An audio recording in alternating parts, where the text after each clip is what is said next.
وبارك وسلم تسليما كثيرا كثيرا. أما بعد فأعوذ بالله من الشيطان الرجيم. بسم الله الرحمن الرحيم.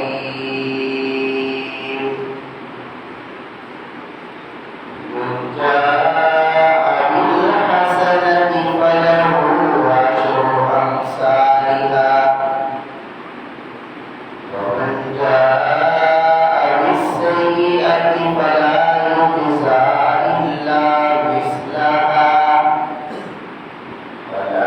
يجزى إلا مثلها وهم لا يظلمون.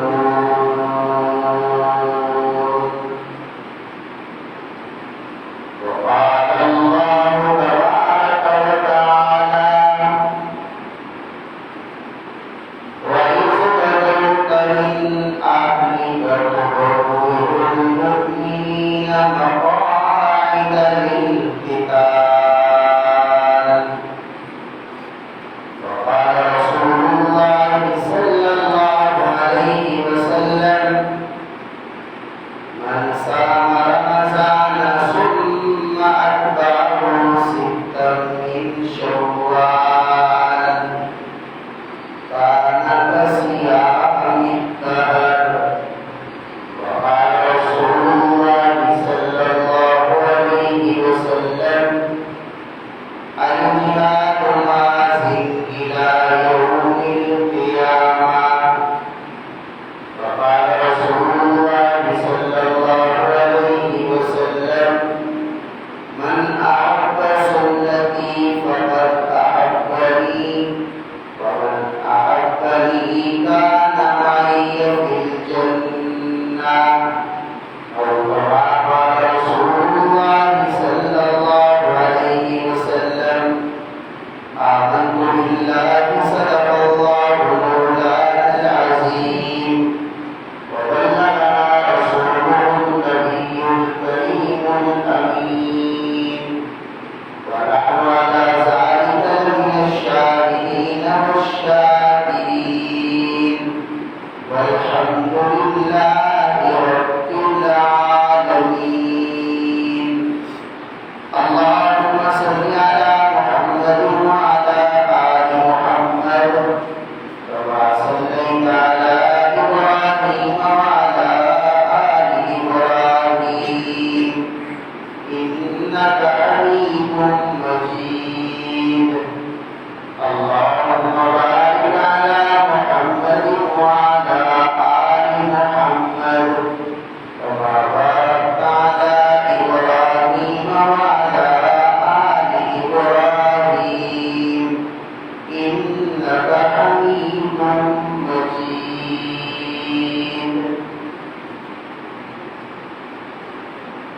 گرامی قدر واجب احترام محترم بزرگوں اور بھائیوں،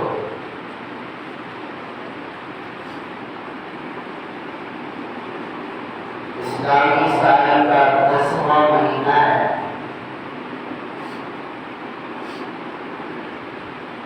اس مہینے کو شوال المقرر کا مہینہ کہا جاتا ہے۔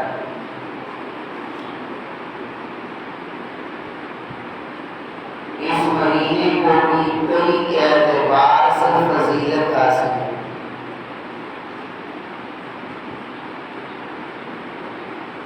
اس وجہ سے بھی یہ مہینہ فضیلت والا ہے کہ یہ مہینہ رمضان کے مہینے کا پڑوسی ہے۔ رمضان ختم ہوتا ہے تو شوال شروع ہو جاتا ہے۔ اسی طرح اس اعتبار سے بھی یہ مہینہ فضیلت والا ہے کہ اس مہینے کی پہلی تاریخ کو اللہ نے مسلمانوں کو عید اور خوشی کا دن عطا فرمایا اور اس اعتبار فضیلت والا ہے کہ یہ مہینہ حج کی تیاری کا مہینہ ہے۔ شوال، ذی قعدہ اور ذی الحجہ کے 10 دن یہ حج اور حج کی تیاری کے مہینے ہیں۔ تو شوال کے مہینہ کو اس اعتبار سے بھی فضیلت حاصل ہے کہ شوال کا مہینہ حج کی تیاری کا مہینہ ہے۔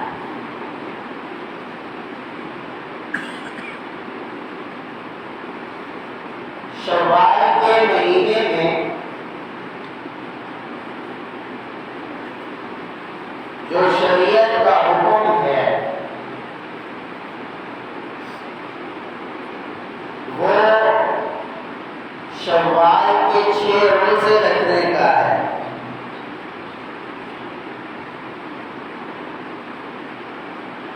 اللہ کے نبی صلی اللہ علیہ وسلم نے فرمایا جس نے رمضان المبارک کے روزے رکھے پھر رمضان کے بعد شوال کے بھی 6 روزے رکھے، کانا کا صیام السنہ، وہ آدمی ایسے ہے جیسے اس نے پورا سال روزے رکھے، یعنی اللہ اسے پورے سال کے روزوں کا ثواب عطا فرمائے۔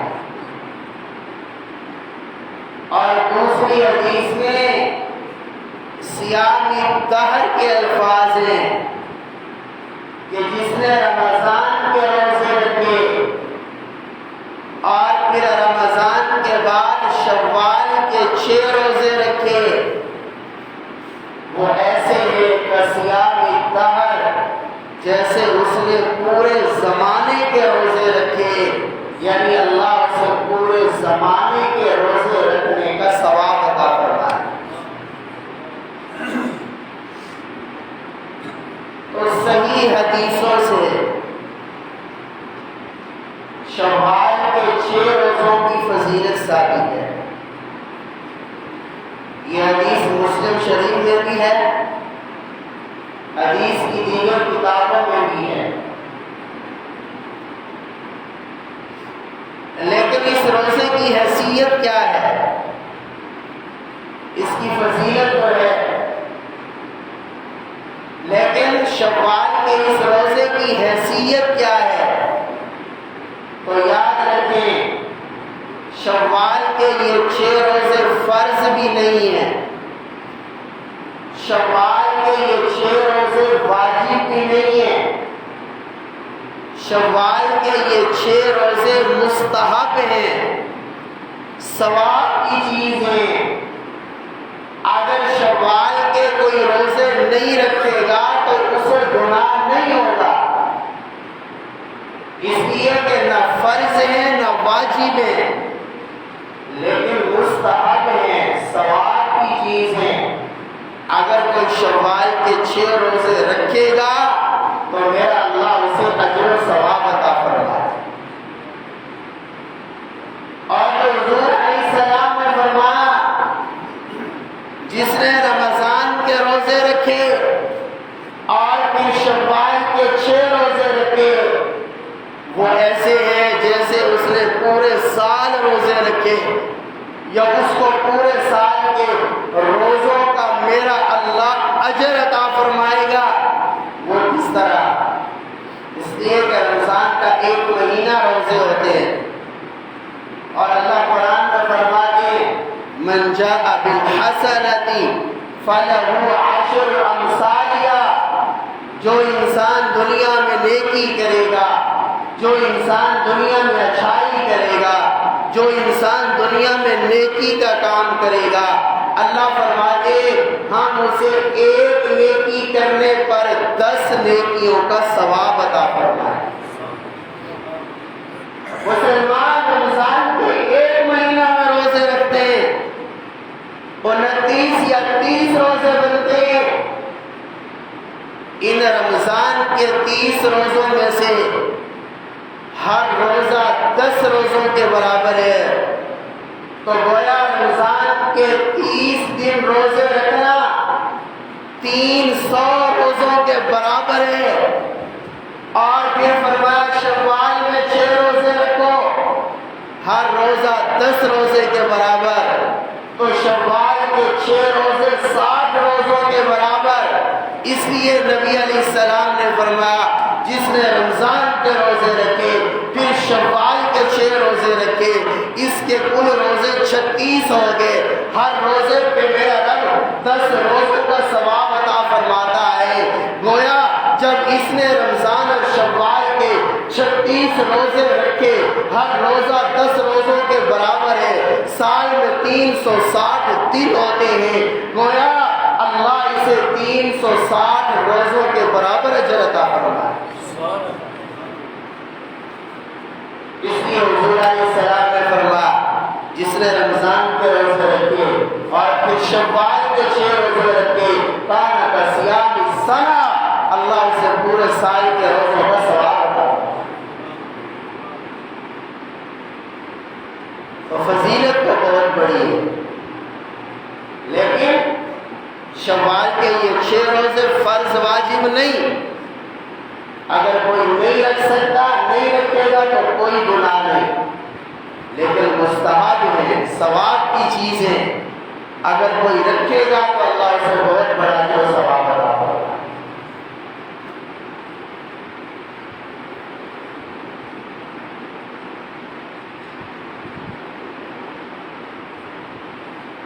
تو یہ شوال کے 6 روزے اس مہینے میں، شوال کے مہینے میں نبی علیہ السلام نے رکھنے کی ترغیب دی ہے۔ اور یہ مسئلہ بھی یاد رکھیں، بعض لوگ سمجھتے ہیں کہ شاید 6 روزے رکھنے اور فوراً رکھنے، نہیں۔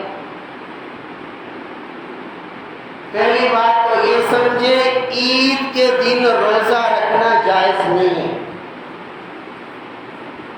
چاہے وہ عید الفطر کا دن ہو، چاہے وہ عید الاضحیٰ کا دن ہو۔ میں نے کل بھی عرض کیا تھا اللہ نے مسلمانوں کو 2 عید اور خوشی کے دن عطا فرمائے، ان میں سے ایک کو عید الفطر کہتے ہیں، دوسرے کو عید الاضحیٰ کہتے ہیں۔ اسلام میں یہ صرف 2 عیدیں، اسلام میں تیسری کوئی عید نہیں ہے۔ مسلمانوں کو اللہ نے 2 عیدیں عطا فرمائی، ایک عید الفطر ہے، دوسری عید الاضحیٰ ہے۔ عید الفطر ایک دن ہوتی ہے، یکم شوال کو ہوتی ہے، اور عید الاضحیٰ کے 3 دن ہیں۔ 10 ذی الحجہ کی عید الاضحیٰ کا دن ہے، 11 ذی الحجہ کی عید الاضحیٰ کا دن ہے، 12 ذی الحجہ کی عید الاضحیٰ کا دن ہے۔ تو یاد رکھے 3 دن قربانی کے اور 1 دن عید الفطر کا، ان 4 دنوں میں جو عید کے دن ہے، اگر کوئی آدمی کہے میں تو روزہ رکھوں گا، یاد رکھے عید کے ان 4 دنوں میں روزہ رکھنا جائز نہیں ہے۔ اگر کوئی آدمی روزہ رکھے گا اس کو روزے کا ثواب نہیں ہوگا بلکہ الٹا گناہ ہوگا۔ اب آپ کہیں گے روزہ رکھنا تو ثواب کا کام ہے، اب روزہ رکھنے پہ گناہ کیوں ہوتا ہے؟ اس لیے کہ عید کے دنوں میں روزہ رکھنا شریعت کے خلاف ہے، اللہ اور اللہ کے نبی کے حکم کے خلاف ہے۔ حضور علیہ السلام نے فرمایا فَإِنَّهَا أَيَّامُ أَكْلٍ وَشُرْبٍ وَبِعَالٍ، فرمایا عید کے دن اللہ کی طرف سے مہمانی کے دن ہے، عید کے دن اللہ کی طرف سے اپنے بندوں کو کھلانے اور پلانے کے دن ہے، عید کے دن اللہ کی طرف سے بندوں کی مہمانی ہوتی ہے کہ تمہارے لیے خوشی کے دن ہے، ان دنوں میں کھاؤ پیو، یہ تمہاری خوشی کے دن ہے۔ عید کے دن اللہ کی طرف سے مہمانی کے دن ہے، اگر کوئی عید کے دن روزہ رکھے گا وہ اپنے اللہ کی مہمانی کو ٹھکرا رہا ہے، اپنے اللہ کے اعزاز اور اکرام کو ٹھکرا رہا ہے۔ اس لیے عید کے دن روزہ رکھنا جائز نہیں ہے، بلکہ اگر کوئی رکھے گا ثواب نہیں ہوگا، الٹا گناہ ہوگا۔ اس لیے کہ حضور علیہ السلام نے فرمایا عید کے دن روزہ رکھنا حرام ہے۔ ویسے تو روزہ ثواب کا کام ہے، لیکن عید کے دن رکھنے سے ثواب نہیں ہوگا، اس لیے کہ میرے نبی کی سنت کے خلاف ہے۔ آج کل بھی ہم بہت سے کام کرتے ہیں اور ہم کہتے ہیں کہ ہے تو ثواب کا کام نا، ہم کون سا گناہ کا کام کر رہے ہیں؟ ہے تو ثواب کا کام، ہم کوئی گناہ کا کام کر رہے ہیں؟ اب یہاں دیکھو روزہ بھی تو ثواب کا کام ہے، لیکن رکھے تو عید کے دن روزہ حرام ہے، گناہ ہے، بالکل جائز نہیں ہے۔ کیوں؟ اس لیے کہ میرے نبی کی سنت کے خلاف ہے۔ معلوم ہوا بظاہر اچھا دکھنے والا عمل، اچھا نظر آنے والا عمل، نیکی کا کام نظر آنے والا، لیکن اگر اللہ کے حکم کے خلاف ہے، رسول اللہ کی سنت کے خلاف ہے، بظاہر چاہے کتنا اچھا عمل ہو، لیکن جب میرے آقا کی سنت کے خلاف ہوگا اس عمل پہ اجر نہیں ہوگا بلکہ الٹا گناہ ہوگا۔ اس لیے عید کے دن روزہ رکھنا میرے نبی کی سنت کے خلاف ہے، اس لیے کوئی رکھے گا تو ثواب نہیں ہوگا بلکہ گناہ ہوگا۔ عید کے دن روزہ رکھنا تو جائز نہیں ہے۔ عید کے بعد یہ جو شوال کے 6 روزے ہیں، اگر کوئی اکٹھے رکھے پھر بھی جائز ہے،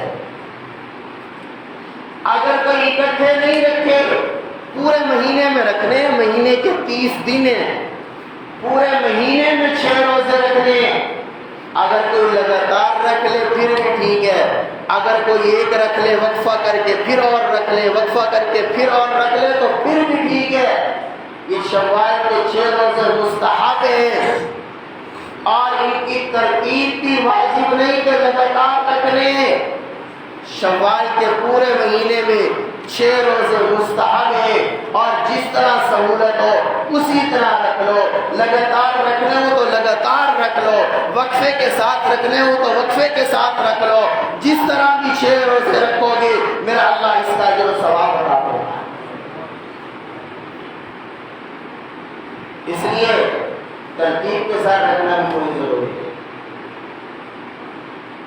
تو شوال کے مہینے کا ایک حکم جو فرض اور واجب نہیں مستحب ہے، وہ شوال کے 6 روزے، اور حضور علیہ السلام نے فرما دیا جس نے رمضان کے بعد شوال کے 6 روزے رکھے اللہ پورے سال کے روزوں کا ثواب عطا کرے۔ شوال میں ایک حکم تو یہ، اور دوسرا شوال کے مہینے میں اسلام کی تاریخ میں میرے نبی نے ایک بہت بڑی جنگ لڑی ہے، کافروں کے ساتھ حضور علیہ السلام کی جنگ ہوئی ہے، اور یہ کفر اور اسلام کی دوسری بڑی جنگ تھی۔ اس جنگ کو غزوہ احد کہا جاتا ہے۔ احد مدینہ سے کچھ فاصلے پر ہے۔ حضور علیہ السلام نے احد کے مقام پر جا کر کافروں کے ساتھ شوال کے مہینے میں عید الفطر کے بعد جنگ لڑی ہے۔ اس جنگ کو جنگ احد کہا جاتا ہے، اس جنگ کو غزوہ احد کہا جاتا ہے۔ یہ کافروں اور مسلمانوں کے درمیان دوسری بڑی جنگ تھی۔ کافروں اور مسلمانوں کے درمیان پہلی بڑی جنگ رمضان کی 17 تاریخ کو ہوئی، جس کو بدر کی جنگ کہا جاتا ہے۔ اس بدر کی جنگ میں کافروں کے 70 سردار مارے گئے، ان کے وڈیرے مارے گئے، ان کے 70 آدمی قید کر دیے گئے۔ اللہ نے 313 صحابہ کو 1000 کافروں کے لشکر پر فتح عطا فرمائی۔ اب کافروں میں غصہ بھڑک اٹھا، کافر کہنے لگے ہمارے 70 سردار مارے گئے، ہم مسلمانوں سے بدلہ لیں گے۔ چنانچہ انہوں نے جنگ کی تیاری کی۔ عید کے بعد وہ مکہ سے چلے، حضور سے لڑنے کے لیے آ رہے ہیں۔ 3000 کا کافروں کا لشکر ہے، ادھر سے مسلمانوں کا 1000 کا لشکر ہے، اس میں سے بھی 300 منافق الگ ہو گئے، ادھر سے 700 صحابہ ہیں، ادھر سے 3000 کا لشکر ہے۔ کفر اور اسلام کی ایک بڑی جنگ ہونے جا رہی ہے، اس کو غزوہ احد کہا جاتا ہے۔ اسلام کی تاریخ میں حضور علیہ السلام نے احد کی جنگ شوال کے مہینے میں لڑی ہے، اور اللہ کا کرنا دنیا میں تو جنگیں ایسی ہوتی ہیں، کبھی مسلمان جیت جاتے ہیں، کبھی کافر ہار جاتے ہیں، اس لیے کبھی مسلمان ہار جاتے ہیں، کبھی کافر جیت جاتے ہیں۔ جنگ تو ڈول ہے، کبھی وہ لے لیتے ہیں، کبھی وہ لے لیتے ہیں، اس لیے کہ اگر دنیا میں ہمیشہ مسلمان جیتتا رہے تو پھر شہادت کے اعزاز سے محروم رہ جائے گا، پھر مسلمان شہید کیسے ہوگا؟ اس لیے اللہ کا دنیا میں تو نظام یہی ہے، جنگیں مسلمانوں اور کافروں کے درمیان ہوا کرتی ہیں، کبھی وہ جیت جاتے ہیں، کبھی وہ جیت جاتے ہیں، لیکن مومن کے لیے ہر حال میں اجر بھی ہے، ہر حال میں ثواب بھی ہے۔ اگر مسلمان جنگ جیت کر واپس آئے تو غازی بن جاتا ہے، اگر یہ میدان جنگ میں جان کی بازی ہار جائے تو اللہ کے راستے کا شہید بن جاتا ہے۔ بدر کی جنگ حضور علیہ السلام جیت گئے، 70 سردار مارے گئے۔ احد کی جنگ میں بھی پہلے حضور علیہ السلام جنگ جیت گئے، پھر جنگ کا پاسا پلٹا اور پھر اچانک حملہ ہوا، جس کی وجہ سے جنگ احد میں 70 صحابہ شہید ہو گئے۔ حضور علیہ السلام کے دانت ٹوٹ گئے، حضور علیہ السلام کے رخسار میں خون کی کڑیاں گھس گئیں، حضور علیہ السلام اور صحابہ پہ تیر برسائے گئے۔ احد کے میدان میں کافروں نے شور مچایا، نعوذ باللہ رسول اللہ قتل کر دیے گئے، ابو بکر و عمر قتل کر دیے گئے، مسلمانوں پر آزمائش کی گھڑی آئی، لیکن مسلمان پھر بھی اس میدان جنگ میں ڈٹے رہے۔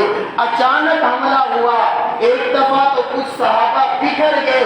آج بعض جاہل لوگ کہتے ہیں احد کے میدان میں صحابہ بھاگ گئے تھے، صحابہ بھاگے نہیں تھے احد کے میدان میں، اچانک حملہ ہوا، کچھ صحابہ ایک دفعہ بکھر گئے، لیکن ان کو معلوم ہوا اللہ کے نبی میدان جنگ میں موجود ہے۔ صحابہ دوبارہ آئے، اللہ کے نبی کے ارد گرد جمع ہو گئے، حضور علیہ السلام کے گرد گھیرا بنا لیا، دائرہ بنا لیا، حضور علیہ السلام کی حفاظت کی، حتیٰ کہ بعض صحابہ ایسے ہیں، حضرت طلحہ جیسے، جو نبی علیہ السلام کے سامنے کھڑے ہو گئے، جنہوں نے اپنے ہاتھوں پہ تیر برداشت کیے، رسول اللہ تک تیر نہیں جانے دیے، ابو عبیدہ بن جراح جیسے، جنہوں نے رسول اللہ کی خود کی کڑیاں نکالی، وہ صحابہ جنہوں نے اللہ کے نبی کے زخم دھوئے، وہ صحابہ جنہوں نے تیر اندازی کی۔ حضور فرما رہے تھے اے ساتھ تیر پھینکو، میرے ماں باپ تم پہ قربان ہو جائیں۔ بعض صحابہ حضور پہ جھک گئے، اپنی پیٹھوں پہ تیر برداشت کیے۔ صحابہ نے احد کے میدان میں اپنی جانیں قربان کر کے بھی رسول اللہ کا دفاع کیا۔ صحابہ کوئی نہیں بھاگے تھے۔ جاہلوں، اچانک حملہ ہوا تھا، صحابہ ایک دفعہ تھوڑے سے بکھر تو گئے تھے، لیکن اس کو بھاگنا نہیں کہتے۔ اور پھر اللہ نے قرآن میں کہہ دیا کہ اچانک حملے کی وجہ سے جو صحابہ بکھرے تو ہم نے ان کو معاف کر دیا۔ جب میرا رب معافی کا اعلان کرتا ہے، تم کون ہوتے ہو صحابہ پہ تھوکنے والے؟ شرم آنی چاہیے۔ بعض جاہل کہتے احد کے میدان میں حضور کے صحابہ لوٹ مار میں پڑ گئے تھے، شرم آنی چاہیے، ڈوب مرو، لوٹ مار کرنے والے تم ہو، مالوں کی حرص تمہارے دلوں میں ہے، رسول اللہ کے صحابہ کے دلوں میں مال کی حرص نہیں ہے۔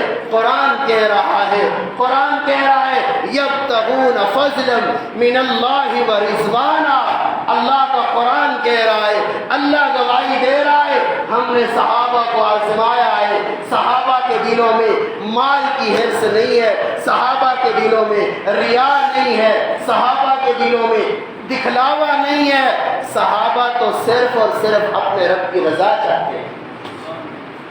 یہ جاہلوں والی باتیں، صحابہ کرام کے اندر تو نیکی کا جذبہ تھا۔ جب ایک دفعہ جنگ فتح ہو گئی تو صحابہ نے کہا اب جنگ تو فتح ہو گئی ہے، مال غنیمت جمع کرنا بھی ثواب ہے، چلو ہم مال غنیمت جمع کرنے کا ثواب بھی حاصل کر لیں۔ لیکن پھر دوبارہ اچانک حملہ ہو گیا، جیتی ہوئی جنگ ایک دفعہ شکست میں تبدیل ہو گئی۔ تو یہ غزوہ احد کی جنگ نبی علیہ السلام نے شوال کے مہینے میں لڑی ہے۔ اس جنگ میں نبی علیہ السلام کے 70 صحابہ شہید ہوئے، حضور علیہ السلام کے چچا سیدنا حمزہ اس جنگ میں شہید ہوئے، حضرت حمزہ کے جسم کے ٹکڑے کیے گئے، ان کا مسئلہ کیا گیا، ناک کاٹا گیا، کان کاٹے گئے، اللہ کے نبی کے سامنے حضرت حمزہ کی لاش لائی گئی۔ پھر ایک وہ وقت بھی تھا کفن کے لیے کپڑا پورا نہیں تھا، لیکن میرے نبی نے فرمایا سید الشہداء، قیامت تک جتنے بھی لوگ شہید ہوں گے ان سب کا سردار قیامت کے دن میرا چچا حمزہ ہوگا۔ تو اسلام کی تاریخ میں غزوہ احد کی جنگ بھی میرے نبی نے شوال کے مہینے میں لڑی ہے، اور حضور علیہ السلام نے مدینہ کی 10 سالہ زندگی میں 100 جنگیں لڑی ہیں، 100 جنگیں، 10 سال میں 100 جنگیں، 28 جنگوں میں میرے نبی خود شریک ہوئے، 78 جنگوں میں حضور علیہ السلام نے صحابہ کو امیر بنا کر بھیجا۔